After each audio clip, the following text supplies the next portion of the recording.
engaging discussion. Today, Pastor Ray will speak with international speaker and writer Mary DeMuth. We hope this time together will encourage you and challenge you to grow in your faith.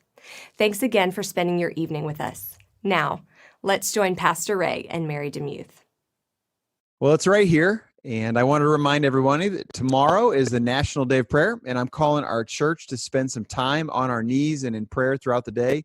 And we will be guiding prayers throughout the day through our social media channels, and we would welcome you and maybe some friends and family to gather and join us as we participate and we get on our knees together. All right. Well, I'm here with Mary DeMuth, and Mary, she's an international speaker and podcaster, and she's the novelist and nonfiction author of over 43 books. Wow. And she loves to help people restory their lives. And you can find out more about her at marydemuth.com. And she's also has an incredible podcast called, I think it's prayeveryday.show, right? Yep, that's it. Fantastic. Well, welcome, Mary. Thanks for joining me today. Thanks for having me on. I appreciate it. Now, for everyone joining us, tell us a little bit about your time growing up. Wow. So it's a big story, but I did grow up in a home that I didn't want to duplicate later when I became a parent, and just a lot of abandonment and isolation issues. My mom was married 4 different times. And during that second marriage, I had a bout of sexual abuse for about a year. Through some neighborhood boys, some teenagers. And my biological father, when I was 10, died. And so this is all during the divorces and all the different kinds of just different guys coming in and out of the house, and drug abuse and fear, and just a lot of pain. And one memory I remember, and maybe some of your folks listening and watching have had this experience, but I was not allowed to have a negative emotion. And so one of the things I remember was after my father had died, it had been about a month, and I was crying in my bedroom, and my mom came upstairs and she said, you should be over it by now. You should stop crying. Wow. And so I learned how to muffle my cries with my pillow. And as an only child, it was just, there was no other sister or brother, at that point to really commiserate with or anything like that. And so by the time I was in like 7th and 8th grade, all of this loss, the rapes, the devastation of my father dying, and all the different marriages and all of that, I was just ready. I was very suicidal. I was ready to take my life because I didn't understand what I was doing on earth other than to be abandoned or abused. And, plus it's 7th and 8th grade, and it's not the greatest time for any of us. Yes, So, no kidding. Yeah. So I was actually really, as I look back on it, I was really blessed to have a counselor in the 8th grade, 7th and 8th grade actually, who let me have a hall pass, and I would be able to get out of class at any time because I was falling apart and I was weeping all the time. And so he just let me cry, and he was a Christ follower, I think. I mean, just looking back on it, I'm pretty sure he was. Yeah. And he just loved me. He gave me a safe space, and that was kind of the groundwork for what would come next. Wow. And one important thing that happened when you were 15, I think that you were getting ready to bridge that gap a little bit, but what happened when you were 15? Yeah, actually, I was recording one of my podcasts today, and it was about the conversion of Saul, because in the Pray Every Day show, I read scripture and then I pray according to that scripture, and I read a chunk. So right now we're going through the whole book of Acts. And so I started talking about my own conversion story, and I started crying on the podcast because I was so overwhelmed. So I was 15 when I met Christ. When I was a 9th grader, 14 and 15, I went to Young Life, and I started hearing about Jesus Christ. And I really literally had never heard anything about him. I didn't even kind of know he was connected to Christmas, sort of. Wow. Didn't know he was connected to Easter. I only knew him as a swear word. I knew zero. I was a completely unchurched girl. Yeah. And, growing up in a drug infested home and all the other things going on, that was not happening. So I particularly remember this sermon, or this, Young Life, not a sermon, like 15-minute talk at the end. And at the end of my ninth grade year, the Young Life leader said, he just talked about the disciples in the boat. And they asked the question after Jesus calmed the seas, who is this that even the wind and the seas obey him? And that question just kind of stayed in my mind all summer long. And then that fall, as a sophomore, I went to a weekend camp, and that's where I kind of everything clicked for me. What's interesting about my story is that when I was being abused at 5, it was often I grew up in the Pacific Northwest. And so it was often in these woods where these giant evergreen trees were. And when I met Christ, and of course I didn't understand this at the time, it was only in retrospect that God gave me this insight, but I went outside, it was nighttime, I heard the gospel, I went outside, I sat myself under a giant evergreen tree, which was the place of my greatest violation. And that's when I asked the Lord to be the dad that would never leave me, because I'd had so many dads and all of that. Wow. And just the juxtaposition of the Yeah. tree itself is a symbol of death, for Yeah. Jesus on the cross. He died on the cross, but it also was a symbol of my greatest pain. And there I was with my back up against a tree, whispering these words to the one I knew would never leave me. Wow. And so that's how I met Christ. That is an unbelievable story. You were sharing your story with me just a little bit ago, and I'm so thankful that you were able to share that. And I just want you to know from the bottom of my heart how much it hurts.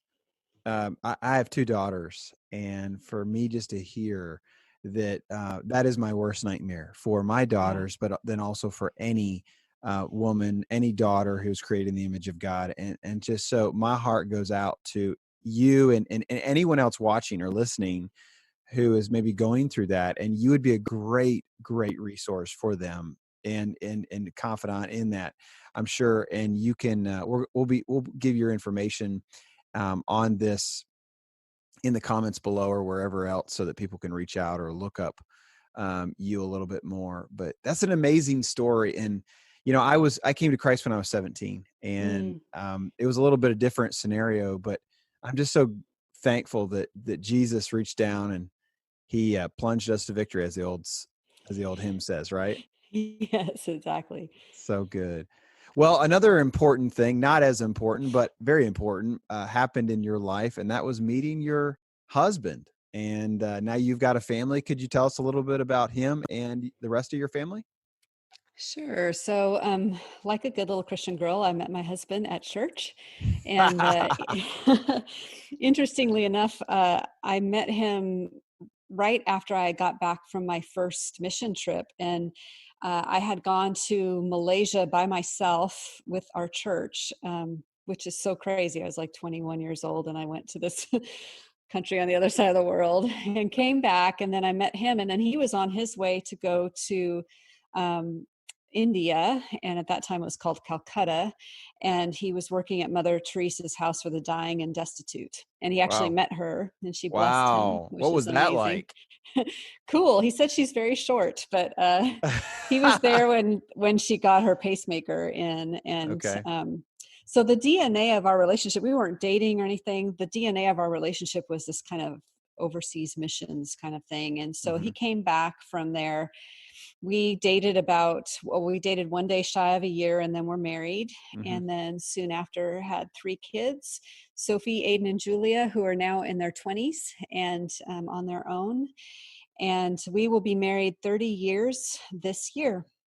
Congratulations. That's amazing. Thank you. Yeah. That is fantastic. And where are you guys living now? We are living in the Dallas, Texas area. Okay. All right. Got to love Dallas.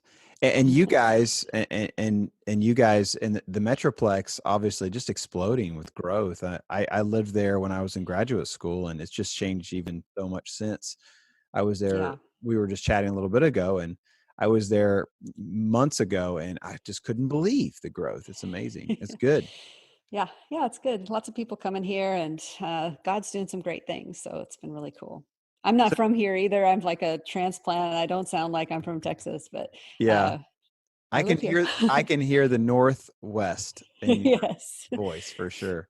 So you're an author, and you've written 43 books. Why do you love writing so much? because I'm crazy. It's like an obsession or an addiction or something like that, obviously.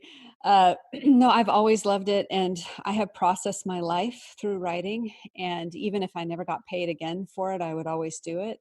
And one Mhm. of the interesting things that I didn't expect was that every single book that I have written, whether it be traditionally or self-published, most of my books are traditionally published, but Right. um, every book God has used to heal my heart. Mm. And in some aspect, and I love that about God, like we're so uniquely gifted. And I think he uses the gifts that he gives us as an avenue to healing. So what a cool thing. So all of this healing that I've encountered over the years has come through creativity, which, wow, I mean, that's worth it even if no one ever reads a book. So I'm really grateful for that. So that's one of the reasons why I love writing is as I do it, I heal. Mm.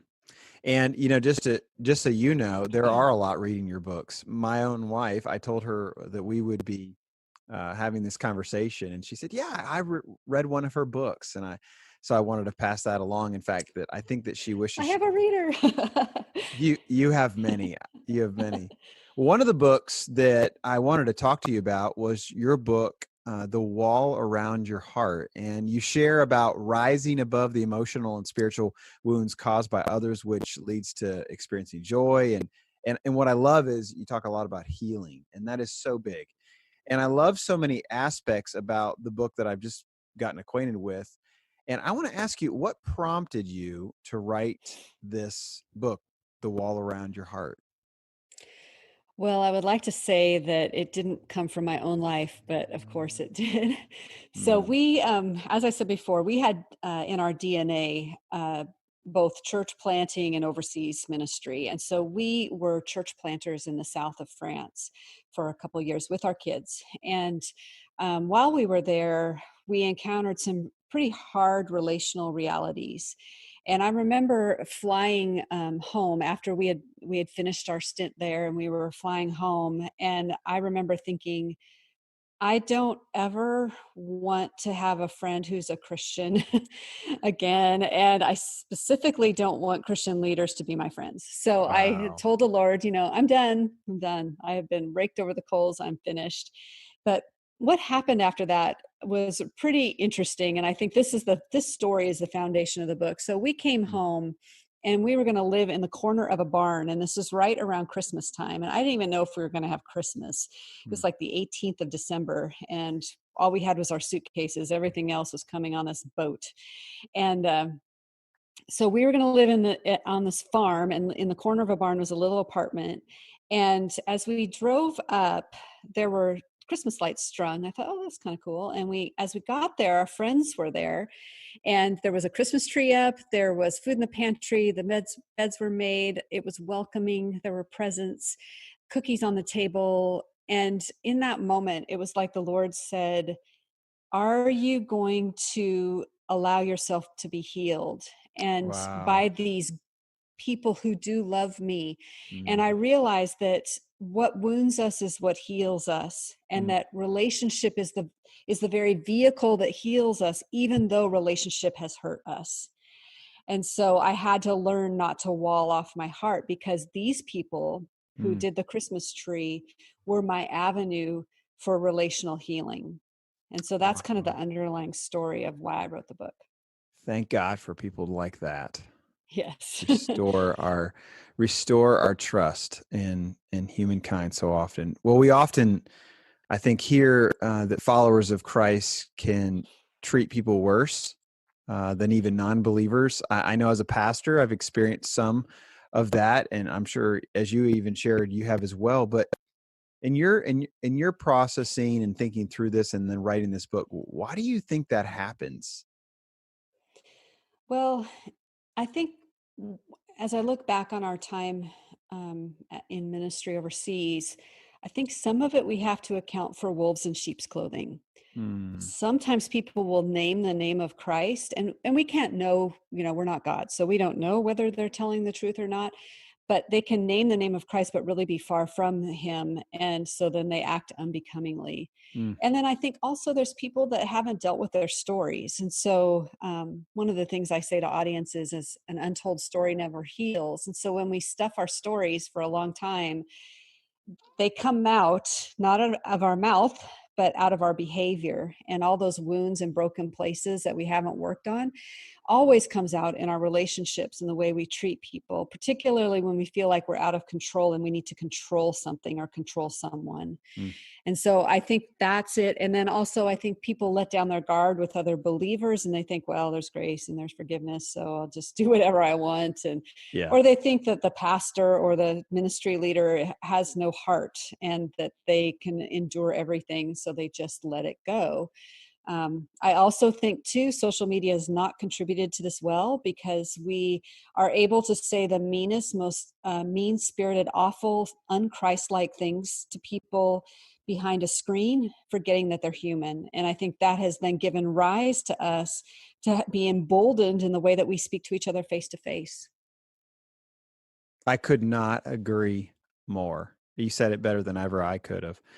Um, why do you reference the Lord's Prayer, specifically Matthew chapter 6, 9 through 13?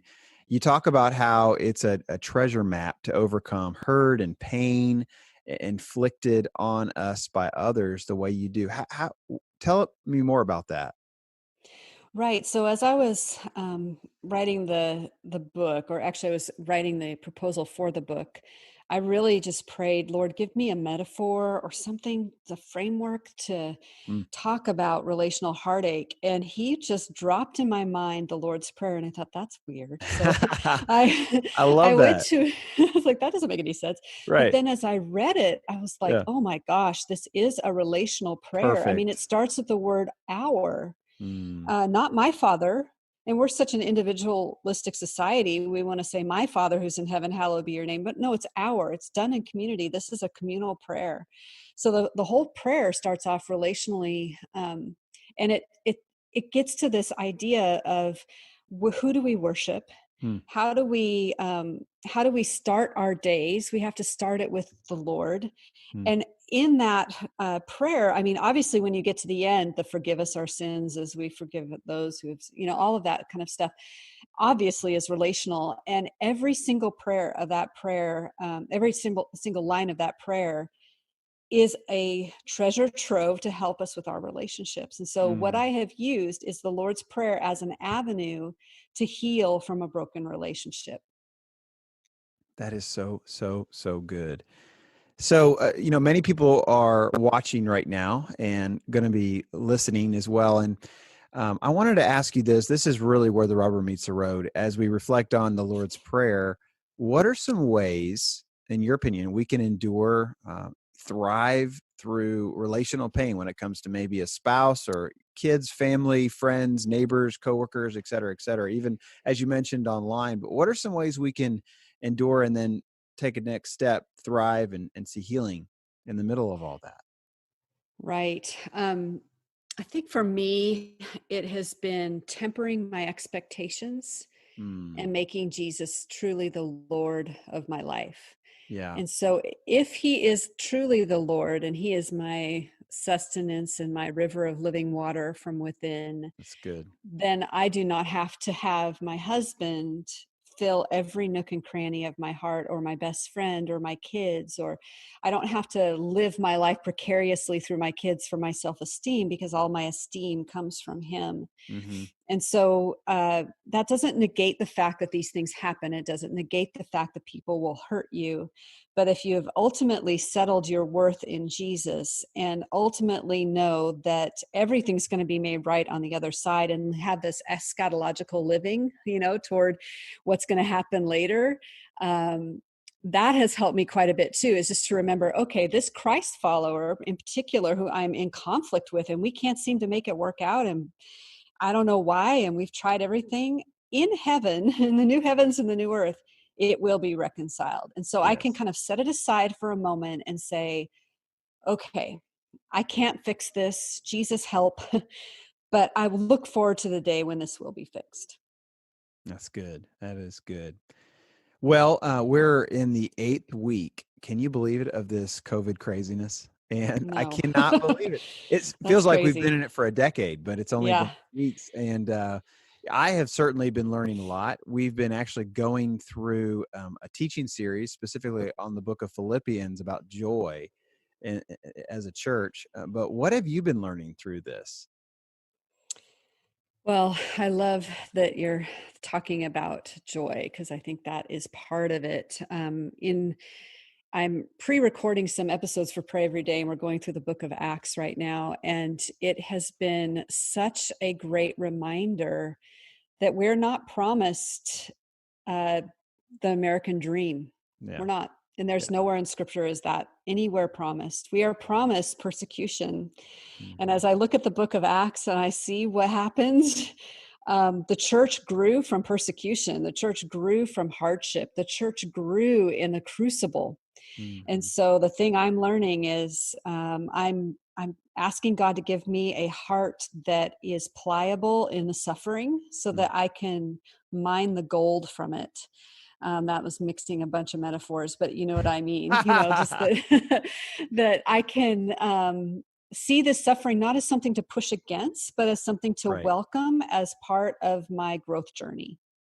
I love that imagery of pliable, because I think that you're able to pivot, as each thing comes along, when you're flexible and pliable when it comes to your expectations and when it comes to your relationship with Christ. It gives you this, hey, whatever comes next, I'm going to move with it. I love that imagery. It's really good. Well, before we go, first of all, thanks again. I really, really appreciate it. Before we go, I was looking through all of the different books you've written, and one of them is a recipe book. Is that right? Yes, if you follow me on Instagram, you'll see a lot of what I cook. So that's my little side hobby, my side Woohoo! hustle. My my wife and I, we love to eat. I love to smoke meat, and I'm not a great cook outside of smoking meat, but we do love it. And so here's what I need as we go. I need your best recipe. You got it? Your go-to. If I'm going to come over to your house, this is the one. Well, I'll say I'm going to go to breakfast. So I'm going to Okay. say crepes because I'm really, really good at crepes, and they're very easy to make once you've mastered them and not be freaked out by them. All right. So crepes with either lemon and powdered sugar or Nutella and strawberries.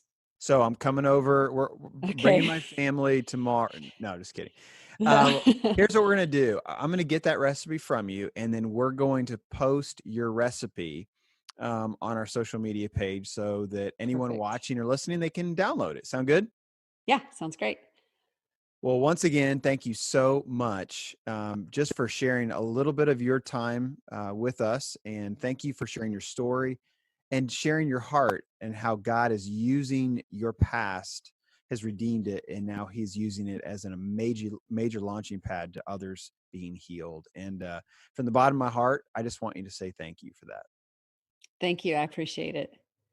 Have a wonderful day. God bless. And thanks again, for everybody, for joining us at Midweek at Immanuel. As we wrap up this episode of Midweek at Immanuel, if you're feeling the draw to create more meaningful connections and relationships in your life, we would love to help you. Visit ibclex.com/grow online to find resources to help you grow in your faith and build lasting friendships. Also, we would love to have you join us as we serve our city. This week, Immanuel will be distributing 500 boxes of food and supplies to families in need. If you would like to contribute to this effort and other service projects in our city, visit ibclex.com/bethechurch. You can find a list of needed donations as well as ways in which you can love and serve your neighbors. As always, I want to invite you to join us for Immanuel Online this Saturday and Sunday. We have a great service planned with a special moment to honor mothers on this very unique Mother's Day. Join us at ibclex.online, Facebook Live, or YouTube this Saturday at 7 p.m. or Sunday at 9:30 a.m., 11 a.m., or 1 p.m. You can also view us locally on LEX 18 at 11 a.m. Thanks again for watching, and have a great week, Immanuel.